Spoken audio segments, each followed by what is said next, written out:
বিসমিল্লাহিররহমানিররহিম। আসসালামু আলাইকুম। আমি তো এবার একটা ভিডিও নিয়ে আসলাম। আছে এই ভিডিওতে ইউরোইউএসডি এবং জিবিপিউএসডি অ্যানালাইসিস করব। আপনারা অলরেডি হয়তো গোল্ড এবং ডিক্সি অ্যানালাইসিস দেখে ফেলছেন।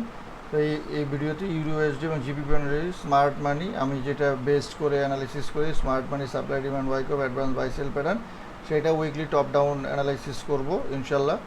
তো অলরেডি আপনারা গোল্ড এবং ডলার ইন্ডেক্সেরটা ইয়ে করে ফেলছেন, আর যারা কোর্স করবেন তারা যোগাযোগ করতে পারেন, সেটা এখানে লেখা আছে, এবং পজ করে পড়ে নেবেন। আমি আসলে চাচ্ছি যে দ্রুত ভিডিওগুলো করতে।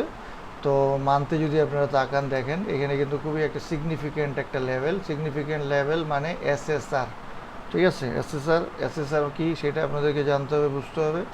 তো সেটা আমি আপনাদের কোর্সে শিখাই। এটা এই দেখেন, এখানে কিন্তু বারবার বাড়ি খাচ্ছে, উপরে উঠে যাচ্ছে, এরকম কিন্তু বিষয়গুলো। এটা খুবই সিগনিফিক্যান্ট লেভেল এসএসআর, যেটাকে আমরা এসএসআর বলি। এখন আর একটু উপরে যায়, আবার নিচে যেতে পারে, কী হবে সেটা কিন্তু আমরা জানি না, সেটা আমরা সপ্তাহ শুরু হলে দেখব। টপ ডাউন অ্যানালাইসিস মানে টপ থেকে আমরা ডাউনের দিকে যাওয়ার চেষ্টা করি। এবং এখানে খুবই ইম্পর্টেন্ট বিষয় হলো যে এখানে কিন্তু অনেকগুলা সাপ্লাই আছে। সাপ্লাইটা কি? এই যে রেড ক্যান্ডেল।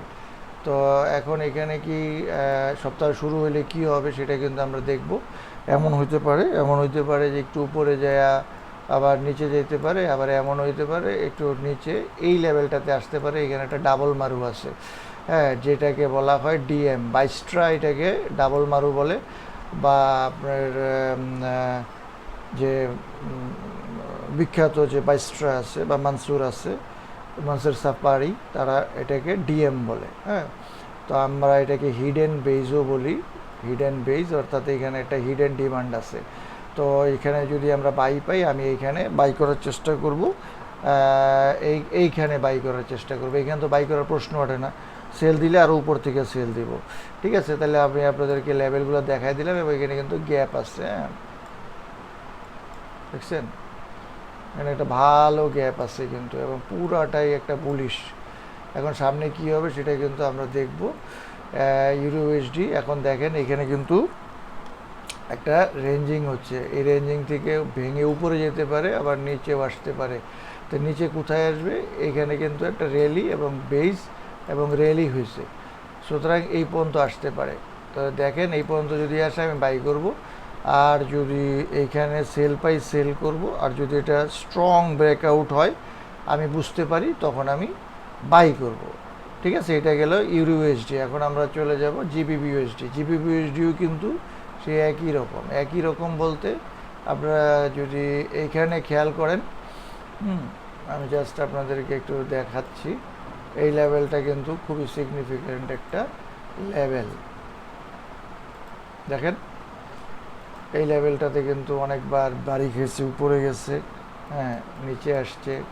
তো এই লেভেলটাকে আমরা খুবই সিগনিফিক্যান্ট ধরে নিচ্ছি।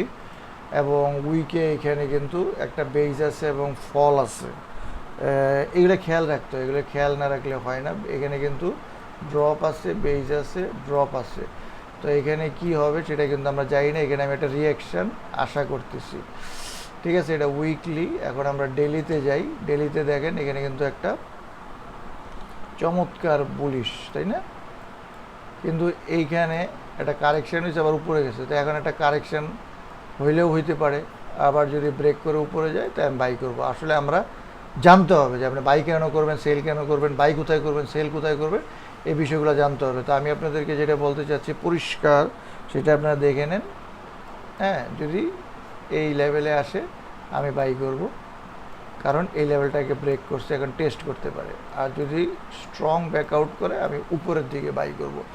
আর যদি এখানে সেল সেট আপ পাই, অলরেডি একটা সেলের ভাব হয়েছে, সেটা যদি হয় তাহলে আপনি সেল দিবেন। অবশ্যই সেটা আপনাকে বুঝতে হবে, চস হইতে হবে, অথবা একটা বস হইতে হবে, একটা কিছু হইতে হবে, আপনাকে ব্রেকার ব্লক হইতে হবে। যে নামগুলো বলতেছি, এই নামগুলো আপনারা কিন্তু জানতে হবে, বুঝতে হবে, শিখতে হবে, অথবা আপনার নিজস্ব কোনো সিস্টেম থাকতে হবে, এবং সেই অনুযায়ী আপনারা কাজ করতে পারবেন।